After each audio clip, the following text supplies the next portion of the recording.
پارلمان بلژیک. اجلاس کمیته روابط خارجی پارلمان برای بررسی لایحه ننگین معامله با رژیم آخوندی. مخالفت گسترده اعضای کمیته روابط خارجی پارلمان با لایحه دولت برای آزادی تروریست‌های زندانی در بلژیک. کمیته روابط خارجی پارلمان بلژیک صبح روز سه‌شنبه برای بررسی لایحه تبادل زندانیان با حکومت آخوندی با حضور وزیر دادگستری این کشور تشکیل جلسه داد.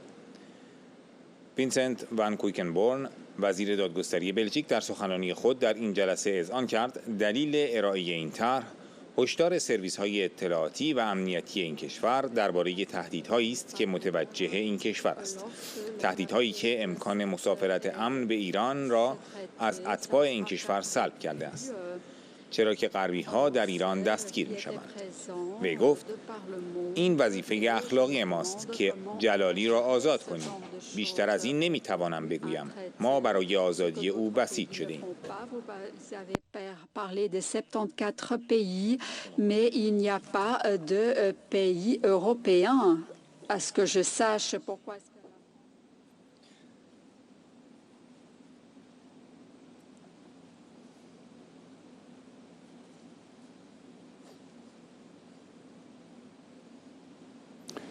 به دنبال سخنان وزیر دادگستری بلژیک، پیتر دروور، نماینده پارلمان بلژیک، رهبر اپوزیسیون در پارلمان بلژیک، ارائه لایحه‌ای که قرارداد با چند کشور به طور همزمان و با فوریت ارائه شده است را عجیب دانست و گفت که توضیحات وزیر دادگستری قانع کننده نیست و لایحه تبادل زندانی با رژیم ایران فوریت ندارد.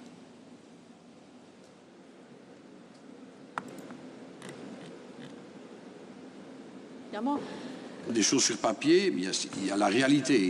Et c'est bien évidemment la réalité qui est la plus importante. Mais je pense que notre pays a démontré depuis quand même des années qu'on a une pratique qui respecte l'état de droit et les droits de l'homme. J'ai fait référence notamment au cas de la Turquie et ce qui s'est passé là. Bien évidemment, nous sommes très veillants à faire respecter cet état de droit et les droits de l'homme.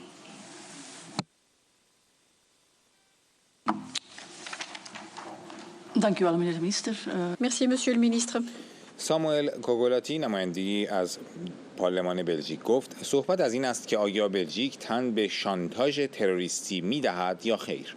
اگر به آن تن بدهیم یعنی اینکه به کشورهای جنایتکار این پیام را خواهیم فرستاد که شما هر جنایتی انجام بدهید ولی بعد عاملان جنایت را آزاد می‌کنیم. در این صورت فردا ما در بلژیک با خطر مواجه خواهیم بود و این یعنی تروریست‌های بعدی برای اقدام آماده می‌شوند. شما با فرار از رسانه‌ای شدن این ماجرا تلاش کردید به هدفتان برسید که عجیب است. در مورد امارات سر و صدا می‌کنید ولی در رابطه با رژیم ایران پنهان کاری می‌کنید. شما برای استرداد مجرمان یک چک سفید می‌خواهید. مثلا آیا اسدالله اسدی از زندان به ایران خواهد رفت و شما اطلاعیه خواهید داد؟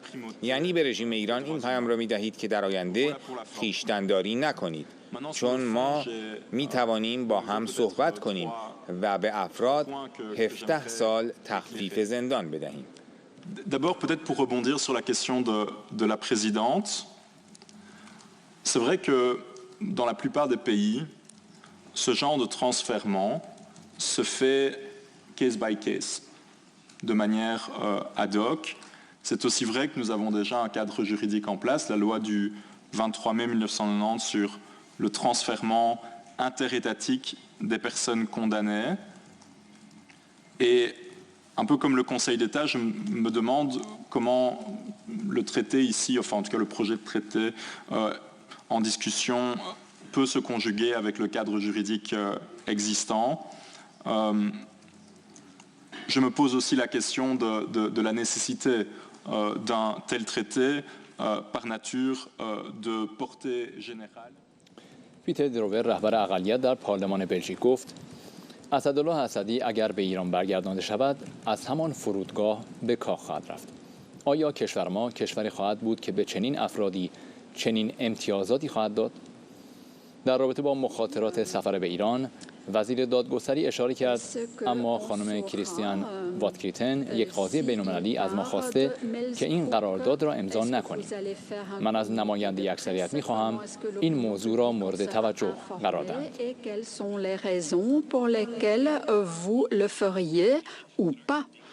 Est-ce qu'on retrouve ces éléments dans le traité?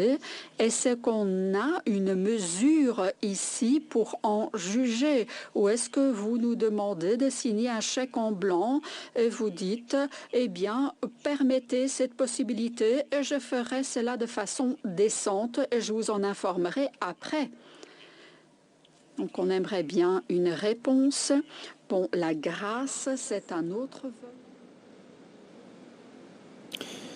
ووتر دورینت، نماینده از اکثریت پارلمان بلژیک، نیز گفت ما یک ماشین برای رأی دادن در پارلمان نیستیم.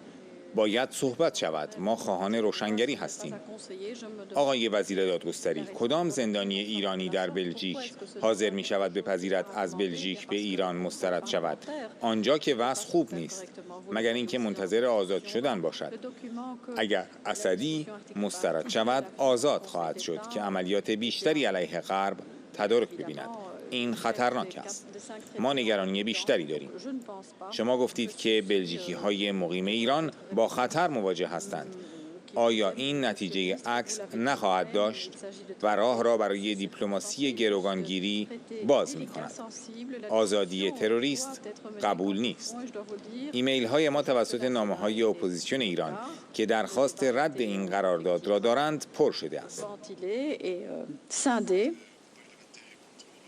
Le contrôle parlementaire, chers collègues, n'est pas juste quelque chose qui est obligatoire. Nous ne sommes pas une machine à voter au niveau du Parlement. Il faut aussi qu'il y ait un échange entre le gouvernement et le Parlement. Des questions doivent être posées et il faut aussi que des réponses soient fournies. Jusque-là, cela a été le cas. Je fais référence à la discussion quant au texte entre la Belgique et les Émirats arabes unis.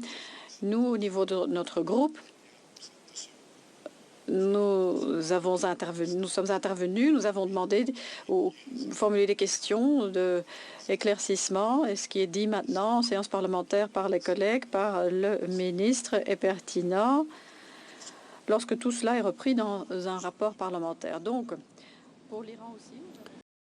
نماینده از جناح اقلیت پارلمان بلژیک نیز گفت اگر رژیم ایران دنبال زورآزمایی با بلژیک است، باید اروپا را وارد کنیم و پشت خود بیاوریم که نشان دهیم که فشار آوردن روی کشور باید پیامدهای اروپایی داشته باشد و بدین وسیله احترام ما در صحنه بین‌المللی حفظ شود در برابر رژیمی که رفتار ناپسند دارد. Des relations internationales et des relations diplomatiques avec des pays avec lesquels il y a une hostilité. Troisième élément, il est essentiel de pouvoir répondre à un certain nombre de préoccupations. La première, c'est tout d'abord la question de la mise en œuvre du traité qui nous est ici soumis en projet. Y a-t-il ou pas une forme d'automaticité? Autrement dit, dès le moment où le traité entrerait en vigueur, y a-t-il, dès lors qu'une des parties le demanderait. در این جلسه یکی از نمایندگان اکثریت پارلمان بلژیک گفت ما به خواست رژیم ایران جواب مثبت دادیم تا اسدی بتواند از حکمش بگریزد. این فرد مهمی در شبکه جنایی بین المللی رژیم ایران است و رژیم جلالی را وسیله معامله قرار داد. این قرارداد از اسدی حمایت می کند. تبادل او با جلالی خیلی بی‌قواره است و هیچ تناسبی ندارد. مخالفان رژیم ایران از این قرارداد انتقاد کردند و گفتند یک رسوایی است و پهن کردن فرش قرمز برای رژیم ایران به منظور اعزام تروریست‌هایش است. از این رو ما می‌خواهیم این پرونده را حذف کنیم. Dire oui à ce traité signifierait que l'option juridique dans notre système belge permettrait d'échanger des personnes condamnées avec l'Iran. et cela permettrait de répondre à la demande de l'Iran. کاترین جادین نماینده پارلمان بلژیک از جناح اکثریت گفت رژیم ایران یک رژیم یاغی و صادر کننده تروریسم در جهان است. شهروندان ما امنیت ندارند. ما معتقدیم که هرگز نمی شود با تروریسم معامله کرد. De progrès, de continuer à tenir certaines relations diplomatiques. Le collègue Laouesh le rappelait. Et donc l'Iran, nous avons des relations diplomatiques avec lui. Moi, je n'ai pas peur de qualifier cet État d'État voyou, tant en ce qui concerne le non-respect des droits de l'homme, tant en ce qui concerne aussi le non-respect de quelques principes démocratiques que ce soit. Il faut le... یکی از نمایندگان اکثریت در پارلمان بلژیک در سخنرانی خود گفت دیپلماسی گروگانگیری توسط رژیم ایران یک امر رایج است. به تازگی یک استرالیایی و یک انگلیسی در ایران دستگیر شدند. این نشان می‌دهد که نیاز به قرارداد برای انتقال زندانیان نیست. سوالم از شما آقای وزیر دادگستری این است که چه کشور دیگری چنین قراردادی با رژیم ایران منعقد کرده؟ N'existe pas, cela entraîne effectivement des risques que de conclure des deals avec ce genre de pays. Il est clair qu'il faut lire dans le traité qu'il y a des verrous nécessaires qui sont installés. Mais évidemment, nous aussi, nous restons sensibles devant la préoccupation qui se liste aussi dans la presse internationale, la tactique d'Iran, donc, qui vont effectivement emprisonner les personnes illégalement, qui vont utiliser ces personnes comme monnaie de change pour justement libérer des prisonniers iraniens. La diplomatie de l'otage, le collègue l'a appelé. Il y a des exemples récents à mentionner. L'Australie, par exemple, en novembre 2020, Kylie Moe-Gilbert. یک نماینده دیگر پارلمان بلژیک گفت آنچه از ما خواسته می شود دیپلماسی گروگانگیری است. ما نگران شهروندان خود هستیم. موارد زیادی از مبادله افراد که گروگان بودند در ایران صورت گرفته، از جمله توسط فرانسه. ما با یک مخمسه مواجه هستیم. از یک طرف شانتاژ است، از یک طرف دیگر جان شهروندان در آینده به خطر خواهد افتاد. لایحه‌ای که به طور اورژانس مطرح شد عادی نیست و تنها میگوید مسائل مهمی در کار است. Madame Likes y a fait référence là tout à l'heure.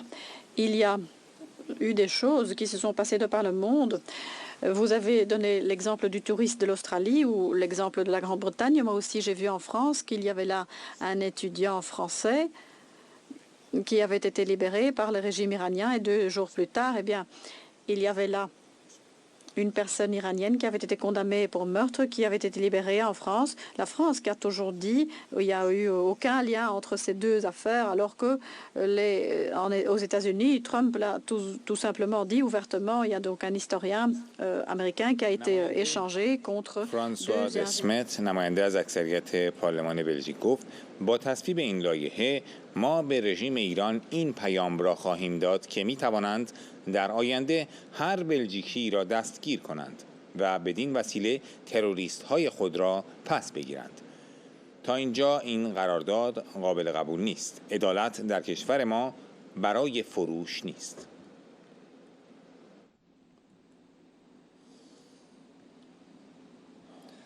خانم الز وان هوف رئیس کمیته روابط خارجی مجلس بلژیک گفت من خودم در کنفرانس پاریس شرکت کرده بودم.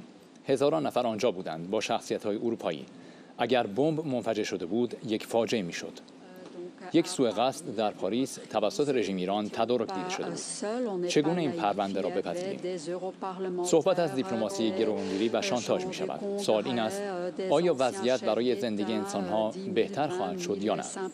پرونده جلالی دردناک است، اما تأثیرات این قرارداد چه خواهد بود و ما چگونه از شانتاژ در آینده در امان خواهیم بود؟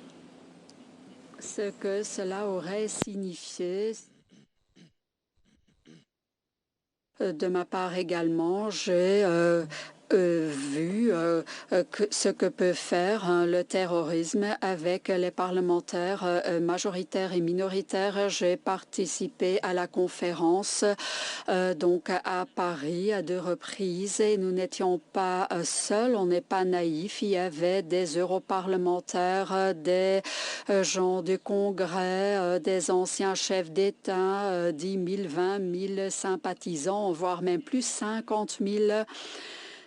C'était énorme et je puis m'imaginer ce que cela aurait signifié si on avait placé une bombe à cet endroit et quelles en auraient été les conséquences désastreuses. Donc, pour vous dire que ce régime, donc l'Iran, n'a pas de réflexe éthique, pas de compas moral. Il savait très bien qui était présent. On a utilisé un État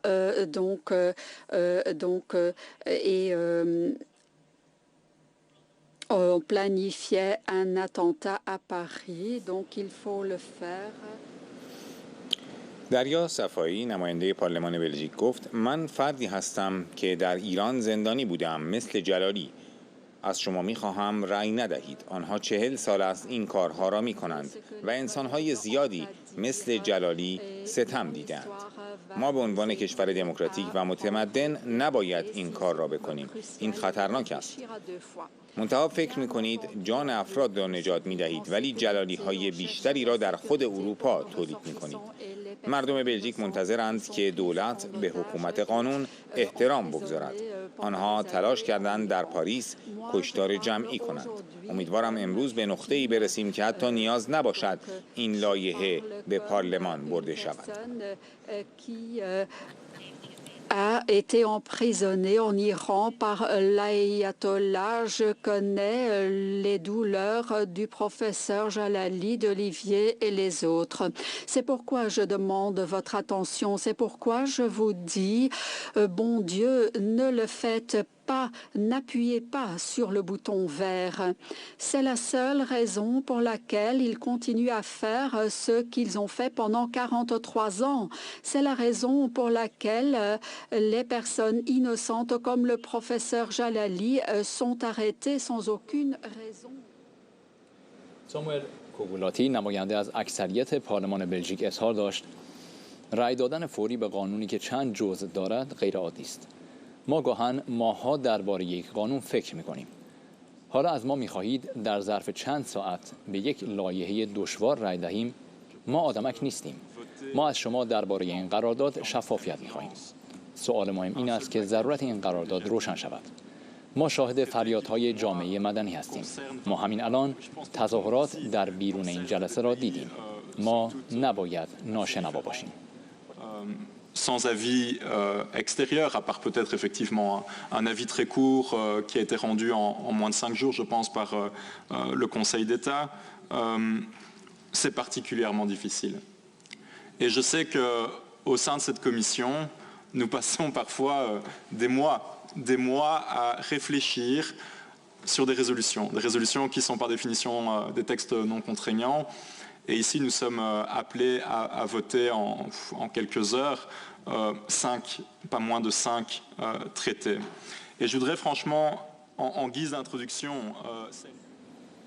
جلسه بررسی لایحه تبادل زندانیان در پارلمان بلژیک به مرحله رأیگیری نرسید و قرار است صبح روز چهارشنبه ادامه پیدا کند.